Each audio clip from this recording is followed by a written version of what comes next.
भारत का दिल कहे जाने वाले मध्य प्रदेश में 12 में से 2 ज्योतिर्लिंग स्थापित हैं, महाकालेश्वर और ओमकारेश्वर ज्योतिर्लिंग।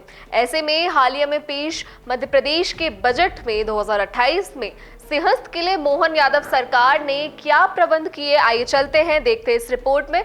मैं पूर्वदर और आप देख रहे हैं राजीव टाइम्स।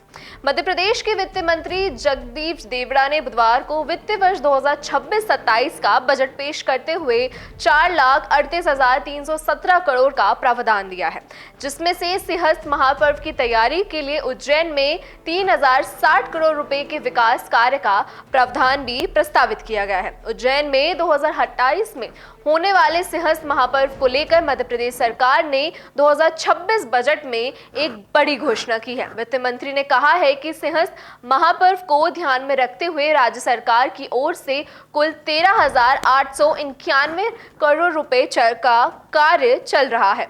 कुल 21,000 करोड़ के कार्य शहर में होने जा रहे हैं। नए कार्य को भी इस राशि के लिए इस्तेमाल किया जाएगा। कैसे हो गए उज्जैन की यात्रा के दौरान जो ट्रैफिक हो रहे हैं उसकी समस्या का भी समाधान। अब उज्जैन के श्रद्धालुओं और पर्यटकों को ट्रैफिक के मामले में भी दिक्कत नहीं आए, उसके लिए Ujjain Indore 6 lane greenfield highway का निर्माण किया जा सकता है, जिससे शहर में ट्रैफिक का दबाव कम देखने को मिलेगा। साथ ही बाईपास और सड़क परियोजना को भी इस योजना के तहत शामिल किया गया है। ये परियोजनाएं सिंहस्थ महापर्व की तैयारियों की योजनाओं में शामिल है। महाकाल की भव्यता और बढ़ाने के लिए उज्जैन में कई बड़े और प्रोजेक्ट्स भी शामिल हो सकते हैं। महाकाल मंदिर के पास रोपवे, एलिवेटेड कॉरिडोर बनाए जाएंगे ताकि श्रद्धालु और भक्तों को किसी भी प्रकार की कोई परेशानी ना हो। महाकाल क्षेत्र की धार्मिक और पर्यटन सुविधा को और बेहतर किया जा सकता है। सिर्फ सड़कें और इंफ्रास्ट्रक्चर ही नहीं बल्कि उज्जैन में सांस्कृतिक विरासत को बढ़ावा देने के लिए योजनाएं भी तैयार की जाएंगी। उज्जैन के साथ सतना, भोपाल और छतरपुर में भी सांस्कृतिक वन स्थापित किए जाएंगे। इन वनों का उद्देश्य पर्यटन को बढ़ावा देना और आने वाले पर्यटकों को एक समृद्ध संस्कृति से जोड़ने का अनुभव देता हुआ नजर आ सकता है।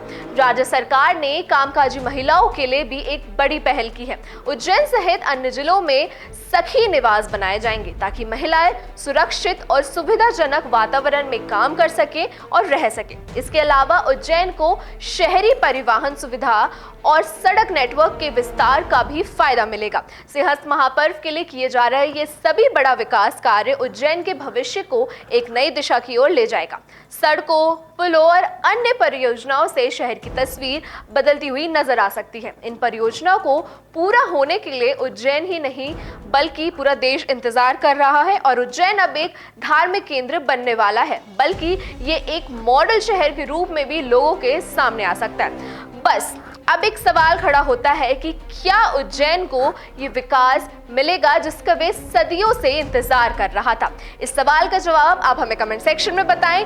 देश, दुनिया और प्रदेश से जुड़ी तमाम खबरों के लिए देखते रहिए राजीव टाइम्स।